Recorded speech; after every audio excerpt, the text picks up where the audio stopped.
الميركاتو بيولع نار يا جماعة، وقنبلة الموسم في سوق الانتقالات بدأت تنفجر الحين. نادي ريال مدريد الملكي يعين بقوة على الجوهرة الشابة إيان ديوماندي، وفي نفس الوقت نادي أرسنال الإنجليزي داخل بكل قوته وثقله المالي عشان يخطف الساحر البرازيلي فينيسيوس جونيور من قلب سانتياغو برنابيو. وبحسب تقرير الصحفي العالمي الموثق ديفيد أورنستين، فإن إدارة أرسنال مهتمة جدا بإنهاء هذه الصفقة التاريخية، والمفاجأة الكبرى أن النادي الإنجليزي أخذ بالفعل الضوء الأخضر والموافقة المبدئية من ناحية اللاعب فينيسيوس. لكن لحد دلوقتي موقف إدارة ريال مدريد لسه مش واضح تماما برمجيا بداخل حسابات السيرفرات. ولو الصفقة دي تمت بنجاح، فالمدير الفني ميكيل أرتيتا هيعمل أبجريد مرعب وتاريخي لخط هجوم المدفعجية، خصوصا بعد رحيل النجم تروسارد.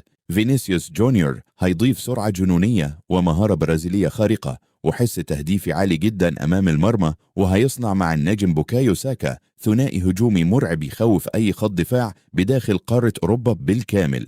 لكن السؤال الصادم الحين، هل إدارة ريال مدريد ممكن توافق برمجيا وتبيع واحد من أهم نجومها التاريخيين الحين، ولا هنشوف مفاجأة كبرى تقلب سوق الانتقالات وتغير خريطة كرة القدم العالمية كليا؟ انتم شايفين ايه يا جمهور الحدث نيوز العريق؟ هل فينيسيوس جونيور هيكمل رحلته الأسطورية في مدريد، ولا هيروح أرسنال ويفجر المفاجأة؟ اكتب لي رأيك الحين بيدك في الكومنتات.